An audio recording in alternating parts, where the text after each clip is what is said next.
There is one kind of change from years past here, so um, I'll get to that in a second. But important thing to note: all ninth graders are required to have a dental screening form. Okay, that dental screening form needs to come from a dentist or a dental hygienist. That was in the notes down at the bottom.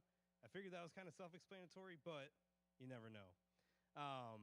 If students are going to take medications at school, prescription medications, we need to have a form filled out for those kids for those medicines. Okay.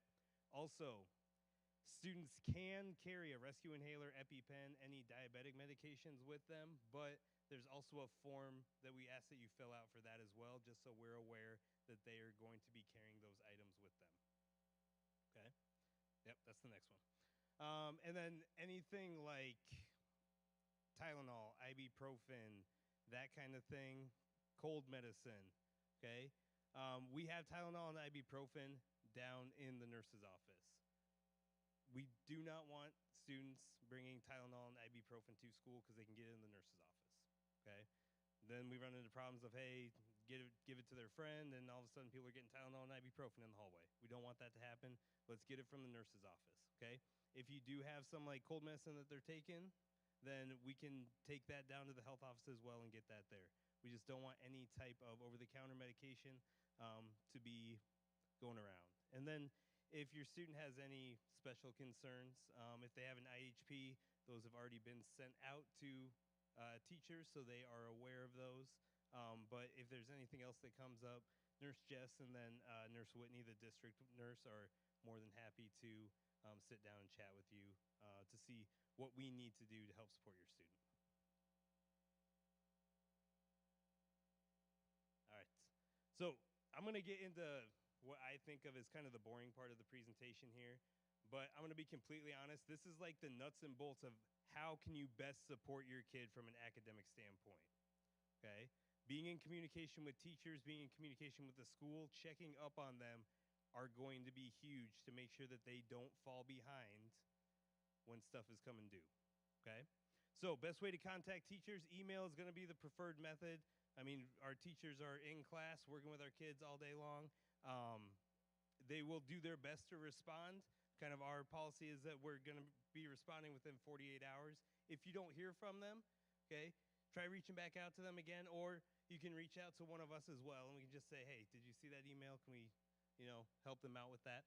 A phone call can happen if needed. That's more of a thing. They're not going to be able to get to it right then, but you could schedule it with them, especially if it's a, kind of more in-depth conversation. Extra academic help that we have available. So I can't remember if it was Miss Carla or Miss Shanahan said, one of the things we really try to do at the high school, get students to advocate for themselves, okay? Recognize when they need extra help and then seek those people out to get that support. So students can make arrangements with their teachers if they need extra support. We always have time before school. In the cafeteria, the doors to the academic wing open at 7:45 in the morning. Classes start at 8:25. So they have that time to be able to go down, talk with their teachers, get extra help if they need it, okay? After school is always an option as well, from 3:25 to 3:45, or by other arrangements with that teacher, okay? One of the things that we are also bringing back this year, on one of our Wednesday early out days a month, we are going to have Student Support Wednesdays, which is a time where students can stay after school, so after 1:25, for an hour to get help in any areas that they may need. Okay, we have busing lined up to be able to take kids home to the different attendance center drop-offs. It won't be door to door, but they'll be able to get close enough that they can get home from there. So we do have busing lined up for that. Or if your student is a walker, or they drive, or they get picked up, they can have those arrangements as well. Okay, and then checking grades. I know at middle school, Schoology was a program that's used. At the high school, that's like exclusively what we do. All grades, all assignments, updates on when tests are happening, quizzes, things like that. Those are all posted to Schoology in every single class. So Schoology is going to be the best place to look for the most updated grades for your students, and finding out what assignments they have coming up that are due, what assignments are they missing that they need to get turned in. And hopefully not, but maybe what assignments have they already missed the boat on and aren't able to turn in anymore, okay? I'm going to go over what those symbols look like, I think, here in a second, if I remember what the slides look like. Oh, yeah. So you can use this when it gets sent out to set up your Schoology account. If you haven't done so yet, please do set up your Schoology account so you're able to track what your student is doing. Next slide. Okay. So some of the markings that you'll see in Schoology, okay? Up at the top, it has a 0, and it has an open triangle, and it says missing, okay? The most important thing is that assignment can still be turned in. Don't let your student think, oh, it's got a 0, it says missing, can't turn it in anymore, I'm done, I'm not going to do it. No, that can still be turned in as soon as possible. Okay, same with the one underneath it. If it's just a dash line and it's got a little piece of paper by it, something was turned in, but it's just waiting to be scored. Okay? Plain dash line, that means it's not digital, but again, waiting to be scored.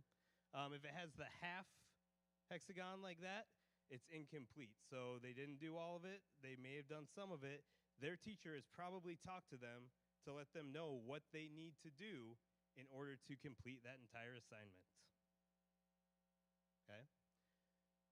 The one that we do not want to see is the one up at the top. As long as if it had a 10 in there, that'd be good. But if it says 0 out of 10, that means that assignment is done. We can no longer get any credit for that assignment. We need to move on. We're not going to let it drag us down, but we got to do better, okay? If it's submitted and scored, to have the 5 out of 5 with the paper, same thing as below. Sometimes assignments will be excused depending on, there may be health things that are going on with the student. It may have been an in-class thing that they can't really make up, on their own or outside of that time that they missed for some reason. It happens for various reasons, but if something's excused, then that means they neither gain points or lose points from it, okay? It's just there kind of as a placeholder. All right, I think this is my last one for right now, but super important for Power School. Go home tonight, double check your information, make sure your phone number's right, make sure your email address is right, make sure just everything is up to date for any reason that we would need to get a hold of you, okay? Whether it's, there's an emergency happening, we want to celebrate something that's going on with your student, a teacher is trying to reach out for how to better support your student, it's important that we are able to get a hold of you for a variety of reasons. And Schoology and Power School contacts, Schoology, Christine Berlin at ccaschools.org. She is your go-to person for help with passwords, getting logged in, anything like that. And then Power School, Corey Williams in the front office can help you with just about anything that you would need on that as well. Thank you.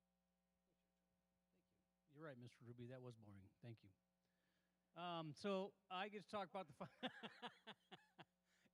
all the names that are being thrown at you right now.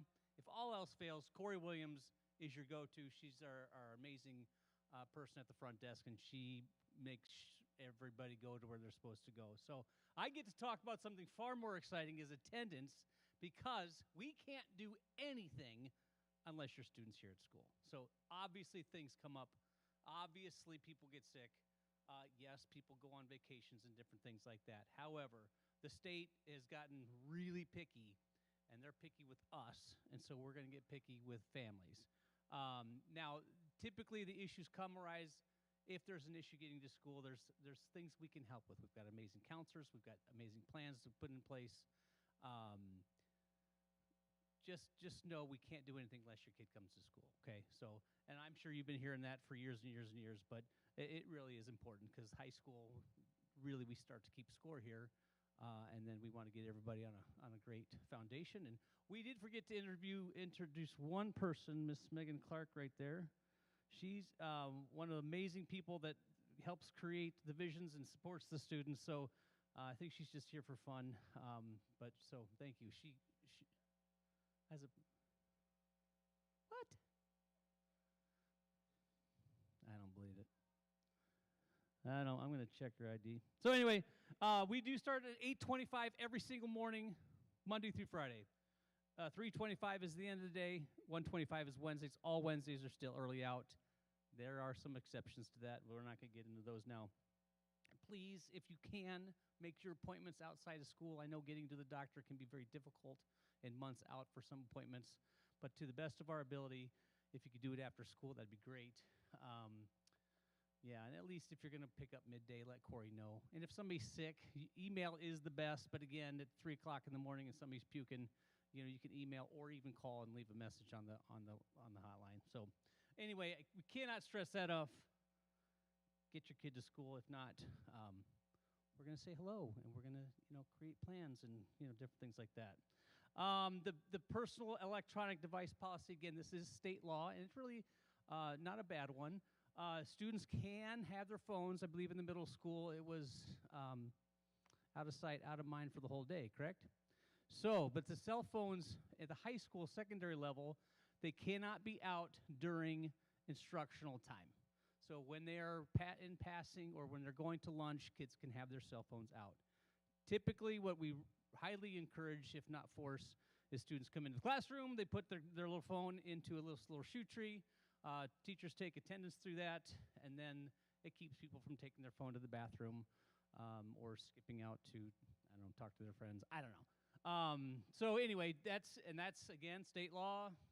Although it's very, we do support that one, but you can help us out. Don't text your son or daughter at 12:30 in the afternoon to see how lunch was. And if they're texting you, please make sure it's during passing time or something. If they're sick, they've got to go to the office. I know it's just as easy to pick up the phone and call mom or dad and say, I'm not feeling good. Can you call me out? I know this for personal fact because my daughter used to do it. And I wasn't working at the high school at the time, and I was a sucker for it every time. So just please, if they're sick or not feeling well, have them go to the office. I promise, if you call the school and you need to get a hold of your child, we can help with that, okay? We have lots of great people who can who help with that. If there will be people who violate that rule of the cell phone or the headphones or different things like that, but we'll work with you if it gets to be a little excessive. Advisory is required for all you parents who are first here. Great. All you parents who are second or third child here at the high school, don't let your older children talk you out of this. Advisory is a real thing and part of the day. It counts as attendance. It's a great opportunity for kids to get caught up. It's a great opportunity for kids to go see clubs. It's just a great opportunity. It's about 25 minutes. It's not the end of the world. It is at the end of the day.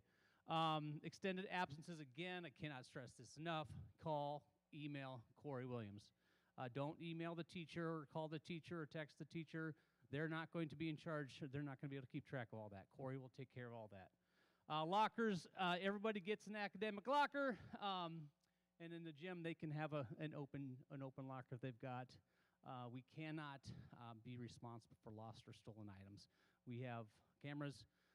We've got the best of some great technology. We'll do our best to retrieve anything that is stolen, but by and large, if it's valuable, leave it at home. We do have breakfast from 7:45 to 8:20, and this is a big one. A lot of freshmen maybe aren't driving yet, I don't know, but parking is a privilege. It is not a right. So we do take that very seriously. There's quite the traffic jam at the end of the day. So we do encourage people, if you're going to drive, please have them drive safely. And we do have great buses. So how to support, or do I do that one, or do you do that one? That's right. Father of the Year right here. Round of applause. So really quick, parking lot thing. Hold on. I am the guy who looks at the cameras and watches all the accidents that happened in the parking lot. Okay, so if your child drives to school, something happens to their car, shoot me an email, give me the details, where they were parked, what their car looks like, all that good stuff, and I will sift through as much footage as I can to find out what I can, okay? Obviously, it's not foolproof, and sometimes our cameras aren't working like we want them to, but we will do our best to help you figure that out for insurance purposes. All right, so I'm going to wrap this up. I'm going to go a little off script. You can see that slide up there, but when I came in last year as principal, I think we had 17 or 18 new staff members. My goal when I took the job was that so out of that 17, we have 60 total. I judged my Success on whether or not we had 60 out of 60 staff members returned. We didn't. We had 58 out of 60. And people might say, whoa, that's good. One of them decided to stay home with their, I think, son, because she just didn't, it was a tough pregnancy and she didn't want to be away, so she decided to stay home. She's still going to coach track with us, and she still said she would come back and sub. The other staff member went on to a different building, stayed within the district, but just wanted an opportunity to go back to the elementary. But my goal was 60 out of 60. Why am I saying this? Because my job that I need to make a commitment to you is, we got a class of 240 kids. My job is to make sure that when you look to your left and your right, or with the people that you know, that we graduate 240 kids on graduation day. Not 239, not 238. Those are great numbers, high percents. My job is to make sure that you guys see your son, your daughter, walk across that graduation stage 4 years from now. Okay, that's my commitment to you. That's how I judge my success. I don't just shoot for lofty numbers. It's 100%. Okay, so with that, I think we're ready to take questions. I can probably answer one or two, and then I got to go out to the football field. Yes, ma'am.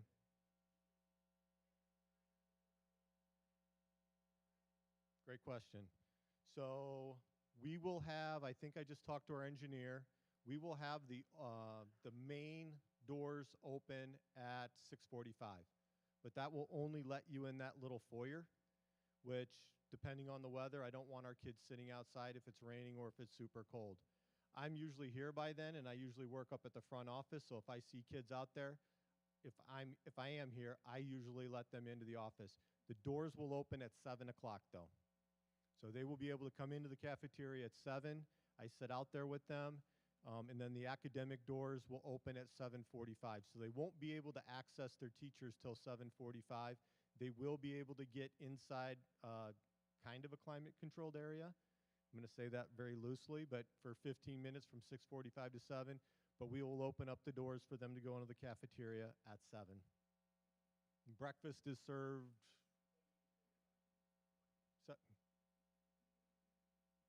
Breakfast is served around 7:30. Yep. Yes, ma'am. Nope. Nope. As long as we don't have any, I don't know. From where I went to school, we had like a little sticker we had to put in the window. Yeah, no, none of that. I would just encourage your son or daughter to be safe. That gets really crazy. Unfortunately, it becomes a bottleneck with only having one place to enter and exit. And so you'll see kids rushing out. They're backing into each other. My kid is part of that mess, so I try to encourage him, hey, maybe just sit in the car for a little bit, let everybody go before you decide to go do that. I don't need any more accidents on my insurance policy. Okay. Yes, ma'am.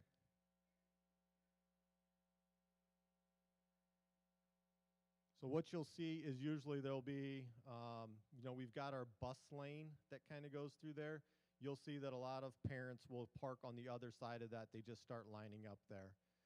I assure you it will be a big mess the first couple days as we're trying to navigate this.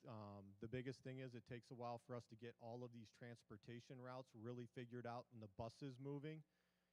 Just because the routes that we're running going from Amana to North Liberty, that's a pretty challenging job for Denny to do that. So, but I would just maybe set up a spot where you can let your child know, hey, I'm going to be in this spot, just so that it doesn't become, him looking around and then you're getting frustrated because you've been sitting there a while. So usually a lot of cars will go there, but then I just see a lot of parents just park and then they'll just sit in a spot and their kid knows where to come out to.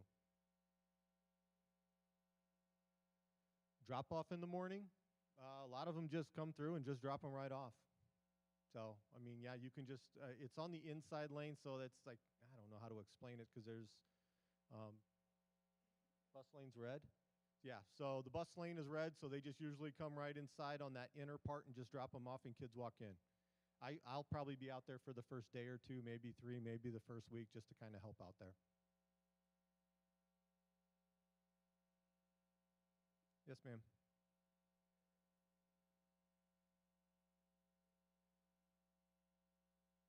Dental screening is online. I have people nodding their head yes. I would say turn it in, yeah, so that's probably great clarity, right? We tell you to turn everything into bound, and now we're telling you to turn this into the office. Turn it into the office, and we'll get it figured out, okay? The physicals and all that stuff, Kurt needs into bound just to make sure that we can keep track of that for athletic purposes, so we'll do a better job on that. I know that's confusing. Yes, sir.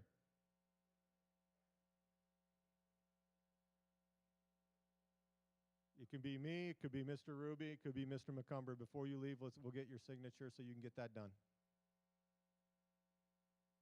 Yes, ma'am.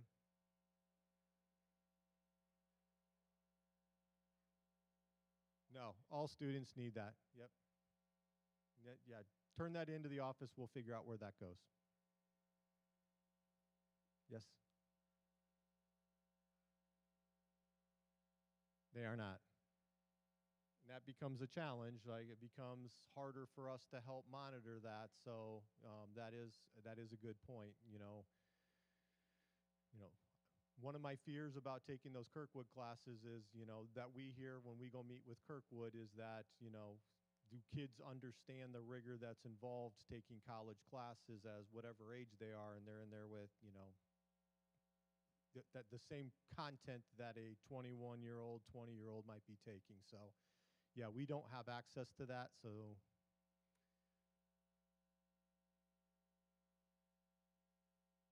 Yes?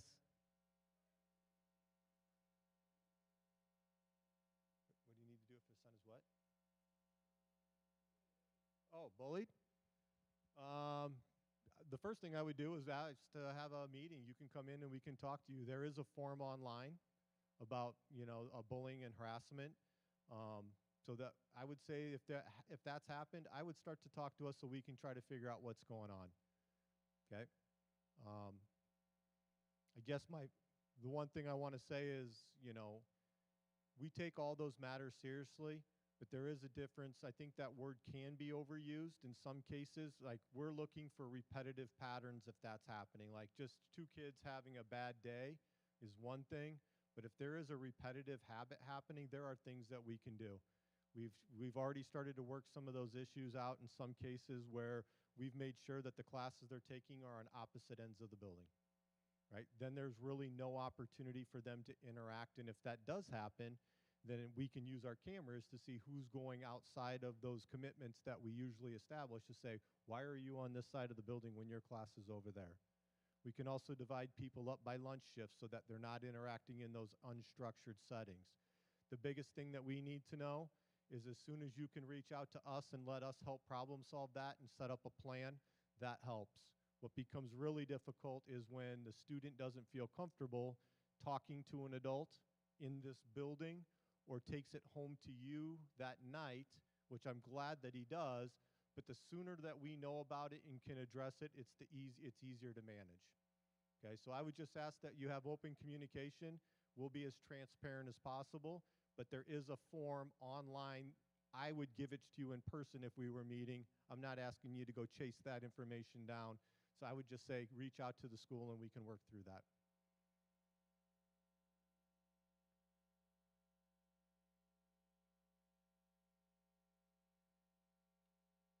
And yes, ma'am.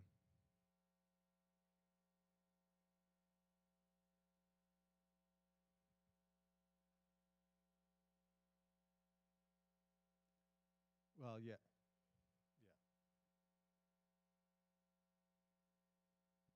So we don't put lunch like physically into Power School. On normal days, every student eats lunch during their third block class.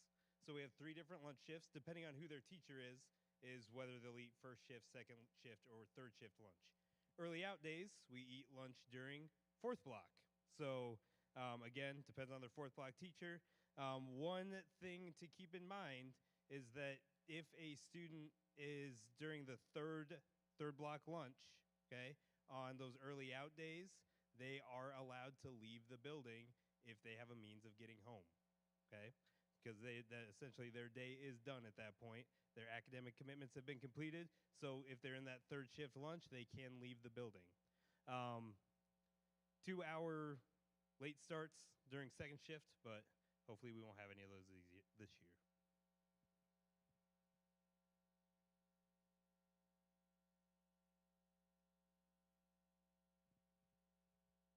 Any other questions?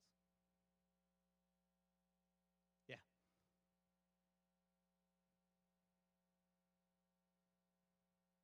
Yeah.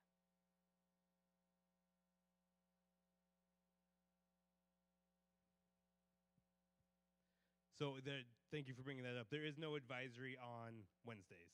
So since we have the shortened day, our classes are a little bit shorter, we eliminate the advisory time on Wednesdays. So it's during fourth block. So they would have had their fourth block class already and then go to lunch and then the bell rings to go home.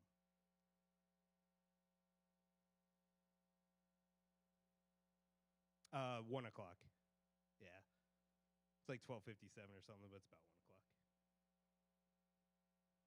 30 minutes. Yeah. Oh, good question. Good question. So students, they got their schedules today. Okay. They have 2 days. They're going to go through their full schedule. So Monday and Tuesday. By the time they leave on Tuesday, they need to have those schedule changes made that they want to make. Okay. They can stop into the counseling office between classes. They can come in during advisory. If they walk into a class and they're like, I don't want to be in this class, the teacher may say, hey, go ahead and go to the counseling office, get it changed. Okay? But they have those first 2 days to be able to change their schedule. And again, it kind of depends on availability of classes because some of our more popular classes, I'll tell you what, they fill up fast. And, you know, unfortunately for freshmen, it kind of works its way down. So seniors get the priority, and then it works to the freshmen from there.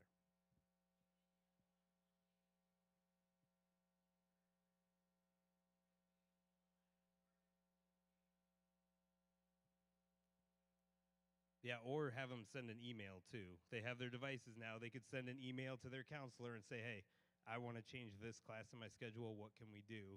So they can start looking at it and formulating a plan.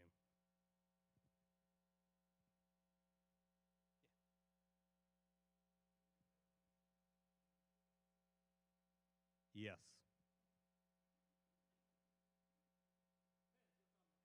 Well, that's true.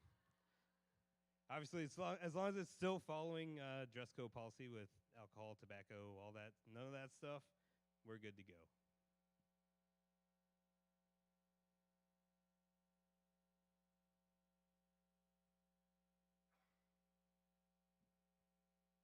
All right, so I'm not seeing any other questions. If anything comes to mind, you get home tonight and you're like, oh man, I wish I would have asked this, you can feel free to send any of us an email and we can get that question answered for you the best that we can.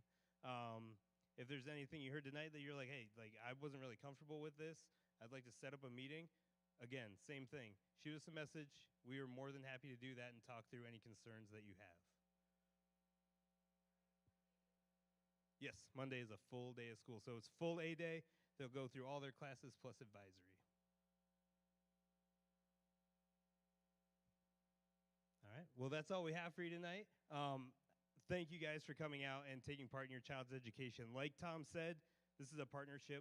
We depend on you as much as you depend on us, and we want to see all 240 of those kids going across the stage. And it's going to take all of us in this room to make sure that happens, but we absolutely can do that. So, again, thank you for your time tonight, and safe travels home.